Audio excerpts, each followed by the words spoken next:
नमस्कार मित्रों, आप सभी का स्वागत है आपके अपने YouTube चैनल संस्कृत विद्या हजारीबाग पर।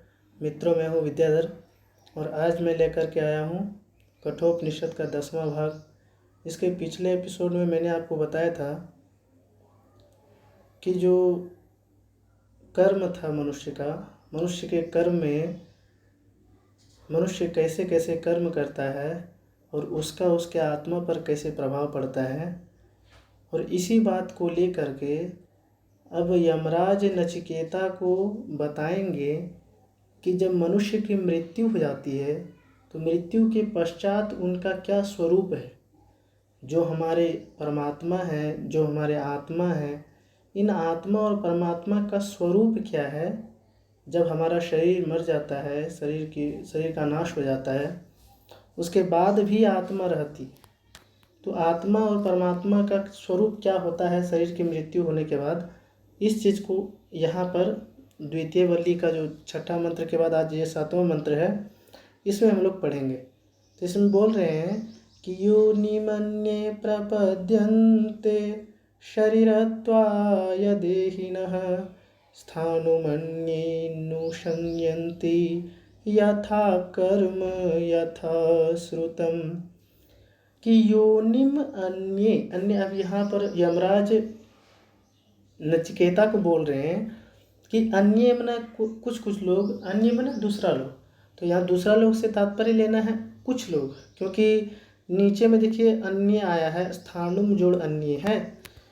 तो कुछ लोग क्या होता है कि शरीरत्वाय शब्द है, यहाँ पर चतुर्थी एक वचन है। तो कुछ लोग शरीर के लिए योनि को प्रपद्यते प्राप्त हो जाता है। योनिम प्रपद्यते, योनि को प्राप्त हो जाता है। अब यहाँ पर एक प्रश्न आता है कि ये जो योनि शब्द है, ये वाला योनि और ये वाला स्थानम, ये दोनों में अंतर क्या है। तो अंतर ये है कि यहाँ जो योनि पद आया है, ये आया है, दो प्रकार की योनि होती है, एक स्थावर और एक जंगम।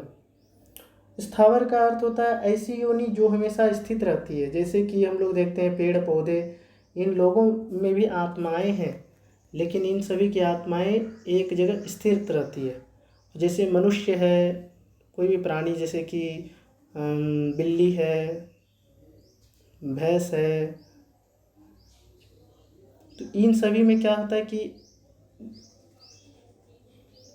ये सब जंगम योनि है। जंगम यानी एक जगह से दूसरे जगह जाने वाली। तो दो प्रकार की योनि होती है, एक स्थावर और एक जंगम। तो बोल रहे हैं कि अन्य मतलब कुछ लोग क्या होता है, किसे योनिम प्रपद्यते, योनि को प्राप्त हो जाते हैं शरीरत्वाय, शरीर धारण के लिए। कुछ लोग क्या होते हैं, शरीर धारण के लिए योनि को प्राप्त हो जाते हैं। और ये कुछ लोग कौन है भाई, तो बोले अन्य देहिनः। अब देही शब्द का रूप चलता है देही, देहिनौ, देहिनः, जैसे गुणी, गुणिनौ, गुणिनः। तो अन्य देहिनः, कुछ देही लोग, कुछ आत्मा लोग, योनिम प्रपद्यते, योनि को प्राप्त हो जाते हैं। अब क्या करने के लिए, अब किसी भी योनि में आत्माएं जाएगी तो क्या करने के लिए, तो बोले शरीरत्वाय, शरीर के लिए ही जाती है, क्योंकि बिना शरीर का तो आत्मा कुछ काम कर नहीं सकती, उसका माध्यम क्या है, शरीर ही है। और अन्य मन कुछ लोग स्थानुम अनुशंयन्ति, कुछ लोग स्थाणु योनि को स्वीकार करते हैं। अनुशंयन्ति मतलब अनुसरण करते हैं। तो स्थाणु क्या है, स्थाणु अभी तुरंत बताया मैंने, स्थाणु यानी स्थावर। कुछ लोग तो है कि ये जंगम मतलब कि जो चलने फिरने वाली योनियाँ हैं, जैसे मनुष्य चलता फिरता रहता है, तो ये पेड़ पौधे क्या है, स्थिर है। तो इन सभी में भी आत्माएं हैं। तो जो पेड़ पौधों में आत्माएं वो स्थाणु योनि है, और जो हम लोगों में है वो जंगमात्मक। तो बोल रहे कि स्थाणु योनि का कुछ लोग अनुसरण कर लेते हैं। अब बोल रहे अब यहाँ पर प्रश्न आता है कि भाई कुछ लोग ये करते हैं, कुछ लोग जंगम करते हैं, कुछ लोग स्नानु करते हैं, तो इसका तात्पर्य क्या है, ये होता कैसे। तो लोग बोले यथा कर्म यथा श्रुतम, यथा कर्म मन कर्म के अनुसार, और यथा श्रुतम मन अध्ययन के अनुसार। जिस प्रकार आपने कर्म किया है, जिस प्रकार आपने शास्त्रों का अध्ययन किया है, इन सभी पर ये निर्भर करता है कि आपकी जो आत्माएं हैं वो अगले जन्म में किस योनि में जाएगी। अगर यदि आपने अच्छे कर्म किए, अच्छे अच्छे शास्त्रों का अध्ययन किया, तो आपकी योनि कहाँ जाएगी? जंगम वाली में जाएगी। अगर यदि आपने कुछ बुरे काम किए तो आपकी योनि स्थानों में चलाएंगे, आप स्थिर रहेंगे, पेड़ बन जाएंगे। तो इसीलिए बोल रहा है कि कर्म के अनुसार और अध्ययन के अनुसार अन्य न कुछ लोग क्या करते हैं, जंगम योनि को प्रपद्यते, प्राप्त हो जाते हैं शरीर धारण के लिए, और कुछ लोग स्थाणु योनि को प्राप्त हो जाते हैं। और ये सब कर्म के अनुसार होता है। तो ये हो गया 7वां मंत्र। अब आगे मंत्र चलते हैं। 8वां में क्या है? अब वही आत्मा, वही परमात्मा के बारे में बता रहे हैं कि यह एषः सुप्तेषु जागर्ति कामं कामं पुरुषो निर्मिमाणः तदेव शुक्रं तद्ब्रह्म तदेवामृतमुच्यते तस्मिन् लोकाः स्थिताः सर्वे तदुनात्येति कश्चन एतत् वै तत् यह वही है ईश्वर। ये तो आया था इसके पहले भी। तो बोले क्या कि यह एषः मतलब जो यह परमात्मा है वो कामम कामम मतलब प्रत्येक कामना को, जैसे दिनम दिनम प्रतिदिनम बनता है कामम कामम, प्रत्येक कामनाओं को जो ये ईश्वर है, जो ये परमात्मा है, वो प्रत्येक कामनाओं का रचना करते हुए, निर्मिमाण में सानस प्रत्यय लगा है, निर उपसर्ग माँ धातु और सानस प्रत्यय, तो प्रत्येक कामनाओं को धारण करते हुए ये जो पुरुष है, पुरुष यानी यहाँ पुरुष से तात्पर्य लेना है वही परमात्मा का, कि सुप्तेषु जागर्ति। बहुत आसान है, इसको थोड़ा अच्छा समझिए कि जो यह पुरुष, यह एषः पुरुषः, जो ये पुरुष कामम कामम को निर्मिमाण, प्रत्येक कामनाओं की निर्माण करते हुए सुप्तेषु, सुप्तावस्था में भी, जब लोग सो जाता है, लोक के प्राणी हम लोगों, जब हम लोग सो जाते हैं उस समय सुप्तेषु, सोने की अवस्था में भी ये जागृति, ये जागते हैं, सोने की अवस्था में भी ये जागते हैं। कौन? हमारे परमात्मा। और ये हमारी परमात्मा क्या करते हैं? विभिन्न कामनाओं को रचते हैं, तभी ना हम लोग उस कामना में जाते हैं। हमारे भोगों को बनाता कौन है? ईश्वर बनाता है, और हम लोग उस भोग में पड़ जाते हैं।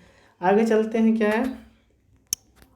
और वही परमात्मा के बारे में वर्णन हो रहा है कि तदेव शुक्रम, वही तेजोमयी है, तत् ब्रह्म, उसी का नाम ब्रह्म है, और ततएव अमृतम उच्यते, उसी को अमृत भी कहा जाता है। किसको? परमात्मा को। और तस्मिन् लोकाः श्रिताः, तस्मिन् जो लोकाः, तस्मिन् लोकाः मतलब उसी में लोक, यहाँ तस्मिन् है फिर लोका है, यहाँ पहले न था और फिर उधर ल है। हाँ, तो तस्मिन् लोकाः मतलब उसी में लोक श्रिताः, जितने भी लोक है, सर्वे लोका है यहाँ पर है, देखिए सर्वे लोका का विशेषण है, तो सभी लोग उसी में श्रित मना आश्रित है। और तत् मना उसको, तत् मना उस परमेश्वर को, कश्चन मना कोई व्यक्ति, नात्यति उस परमेश्वर को कोई भी व्यक्ति अतिक्रमण नहीं करता है। तो जो पुरुष, जो परमेश्वर विभिन्न कामनाओं को रचते हुए हम लोगों के सोने की अवस्था में भी जागृति, वही तेजोमयी है, वही ब्रह्म है, वही अमृत कहा जाता है उसी को, उसी में संपूर्ण लोक आश्रित है, और उसको जो है कोई भी व्यक्ति ना अत्यति उसको अतिक्रमण नहीं करता है। यह है इसका 8वां मंत्र। अब 9वां मंत्र क्या है? अब ये कुछ उपमा देता है कि वो परमेश्वर कैसे एक है और अनेकों में कैसे व्याप्त। देखिए परमेश्वर तो एक ही है। अब कहा जाता है कि जैसे, अब यहाँ पर उपमा बहुत सारे दिए जाएंगे कि परमेश्वर तो एक ही है, लेकिन परमेश्वर का रूप बहुत ही ज़्यादा रूप में व्याप्त है। आप देख रहे होंगे मेरे अंदर आत्माएं अलग है, आपके अंदर आत्माएं अलग है। तो परमेश्वर एक ही है लेकिन उनका रूप बहुत ज़्यादा है। तो कुछ उपमा दिया जा रहा है, उस उपमा को हम लोग समझते हैं बढ़िया से। अग्निर्यथैको भुवनं प्रविष्टो रूपं रूपं प्रतिरूपो बभूव एकस्तथा सर्वभूतान्तरात्मा रूपम रूपम प्रतिरूपो बहिश्च। बोल रहा है कि यथा, यहाँ है अग्नि ही जोड़ यथा जोड़ एक।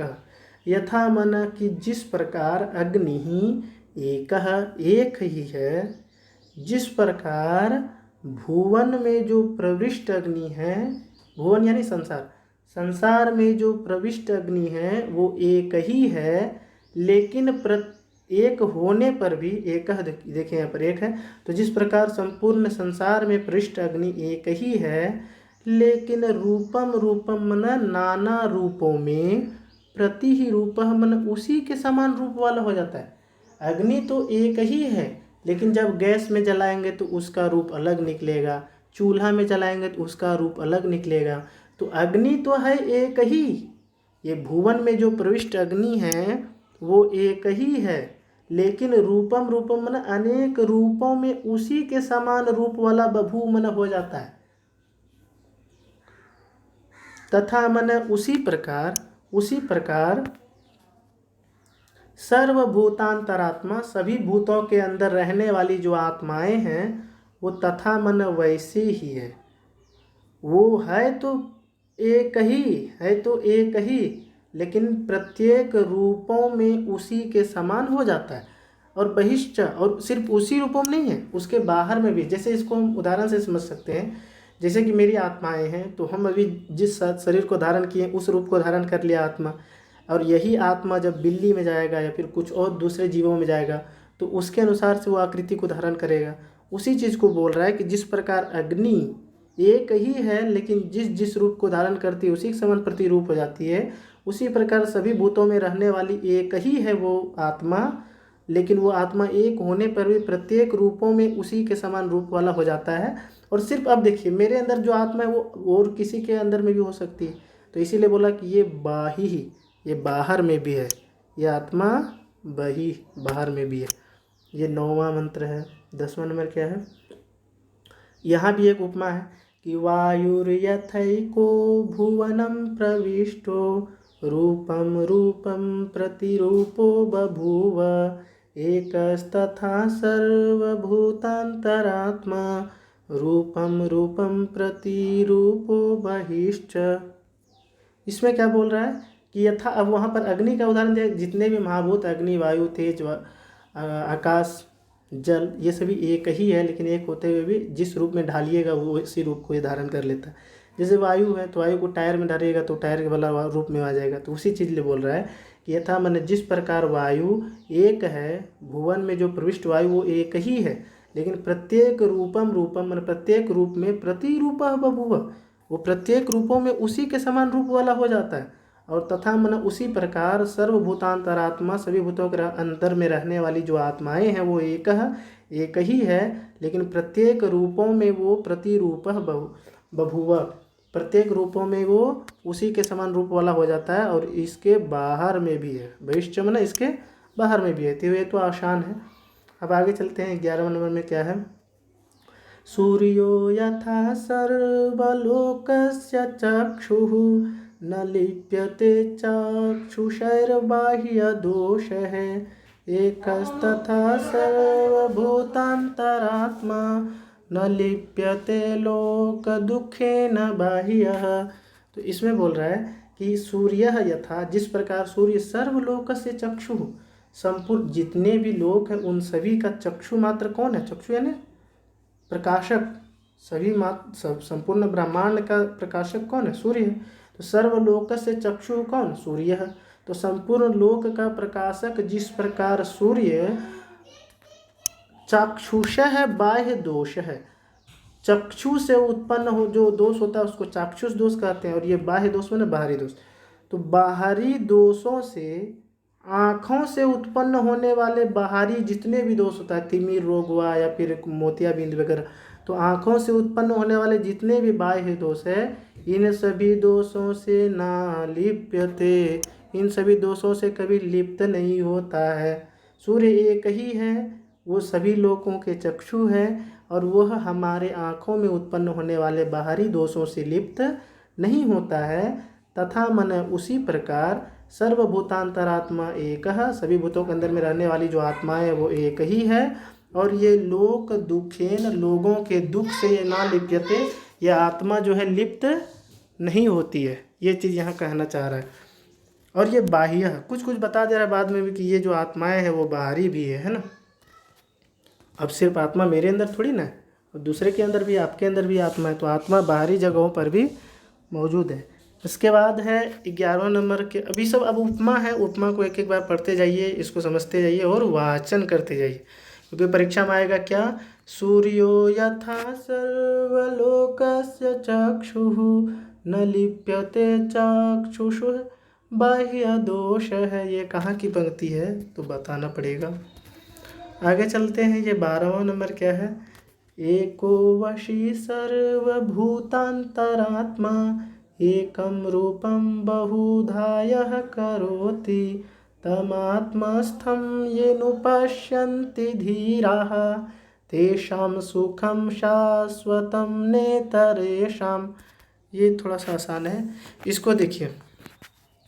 बोल रहा है कि वो जो हमारे परमेश्वर है वो एक है और वशी, वशी में ना सब कोई को वश में करने वाला, एक है, सब कोई को वश में करने वाला है।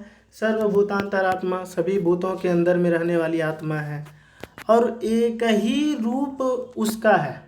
लेकिन यह मन कि जो आत्मा एक ही रूप वाला है, एक ही रूप वाला होते हुए भी बहुधा करोति, एक ही रूप है लेकिन वो अपने आत्मा को बहुत प्रकार से कर लेता है। वही बात को घुमा फिरा के बोल रहा है। अब हमारे अंदर जो आत्मा वो हमारे अनुसार है, भैंस के अंदर जो आत्मा वो उसके अनुसार है, और किसी दूसरे जीव के अंदर, बंदर के अंदर जो आत्मा है वो अलग प्रकार की है। तो इसीलिए बोल रहा है कि वो तो है एक ही, सब कोई को वश में करने वाला है, सभी भूतों के अंदर रहने वाला है। एक ही रूप को बहुधा यह करोति, जो आत्मा एक ही रूप को बहुत प्रकार से करता है, तम आत्मस्थम, उस अपने अंदर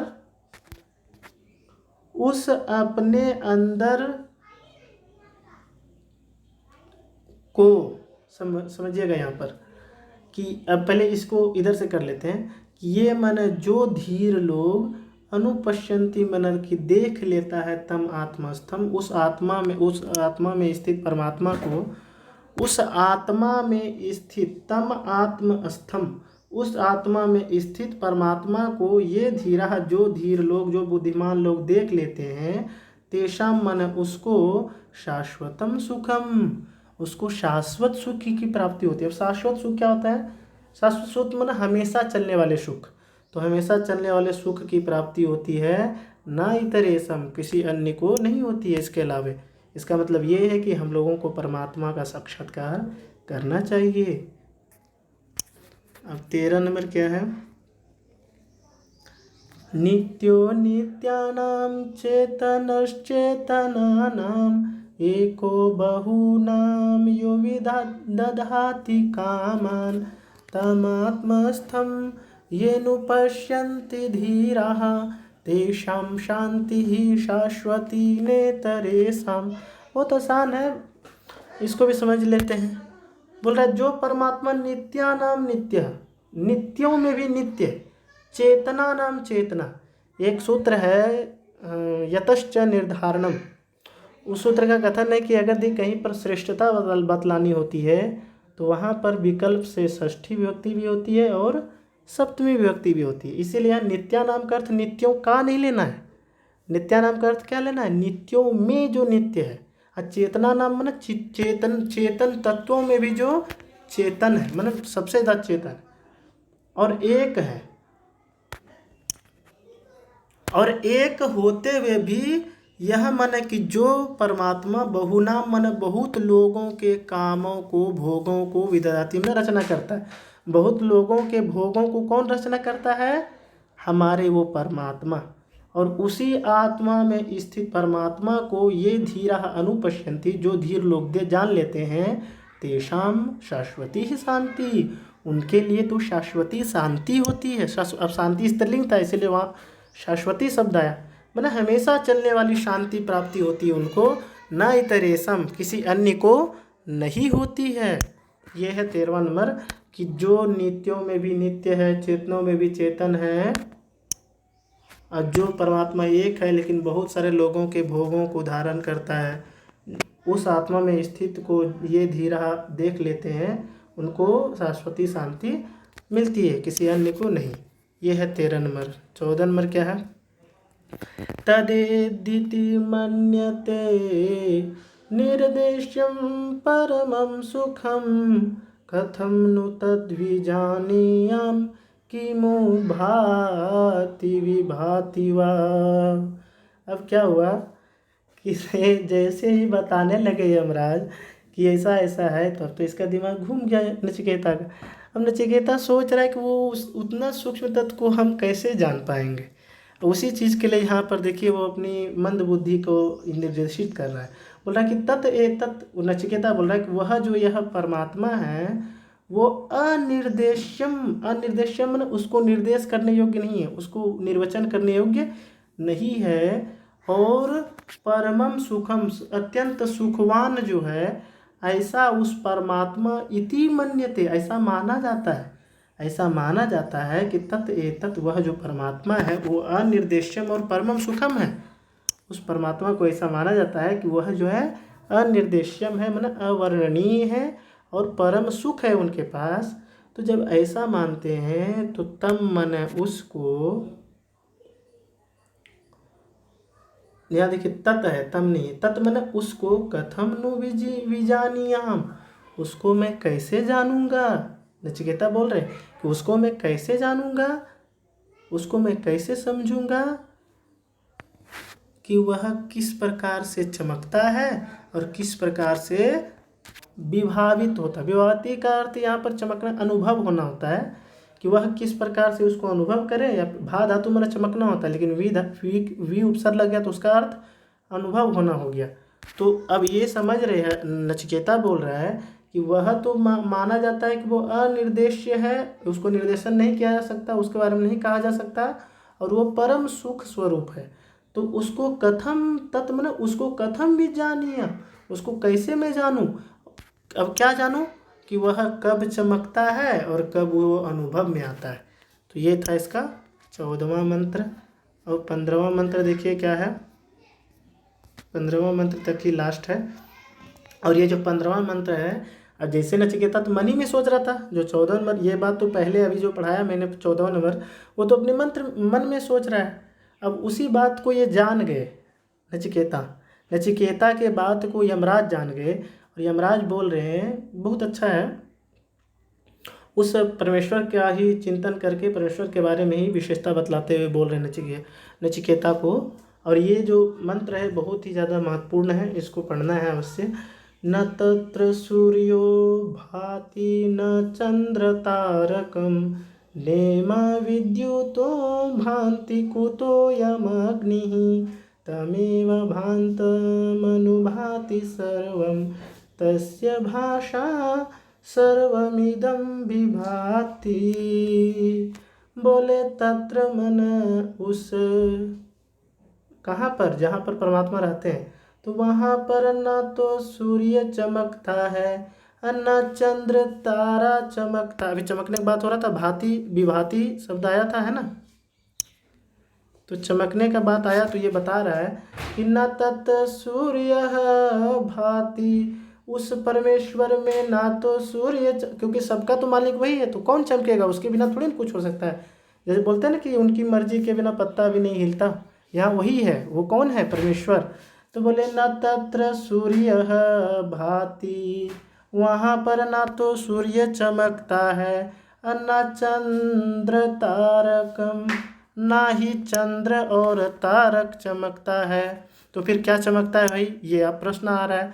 तो बोले कि ना इमा विद्युतः भांति, विद्युत का अर्थ होता है बिजली, तो ना तो ये बिजलियाँ चमकती है, और कुतः अयम अग्नि, कुतः अयम अग्नि, कुतः माने कहाँ से यह अग्नि।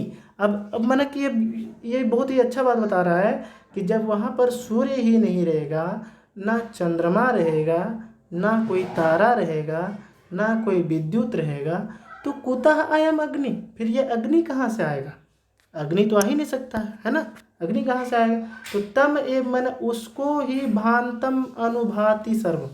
अब बोल रहा है कि तम एव भांतम, उसी के चमकने पर, तम एव भांतम मन उसी के चमकने पर, भा धातु है, तो तम एव भांतम उसी के चमकने पर सर्वम अनुभाति, सब कुछ चमकता है। दुनिया में जो कुछ भी चमकने योग्य वस्तु है वो तम एव भांतम उसी के चमकने पर सर्वम अनुभाति, और उसी के प्रकाश से, तस्य भाषा मन, भास का अर्थ प्रकाश होता है, तृतीया एकवचन मन भाषा, तो उसी के प्रकाश से सर्वम इदम विभाति, ये जितना भी दुनिया में अभी चमक रहा है वो सभी किसके प्रकाश से है? परमेश्वर के प्रकाश से।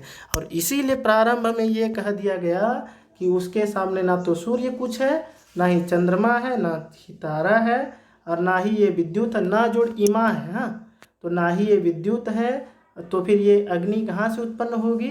और उसी को चमकने पर सर्वम अनुभाति, सब कुछ चमकता है, और उसी के प्रकाश से इदम सर्वम विभाति, ये संपूर्ण जगत चमकता है। तो इस प्रकार 15वें मंत्र में भी वो उस ईश्वर की विशेषता को बतला दिया गया, और यहीं पर द्वितीय वल्ली समाप्त हो जाती है। अब हम लोग जब इसके अगले क्लास में आएंगे तो उस समय हम लोग तृतीय वल्ली को एक ही क्लास में अब समाप्त कर देंगे। तो आज के लिए बस इतना ही, धन्यवाद।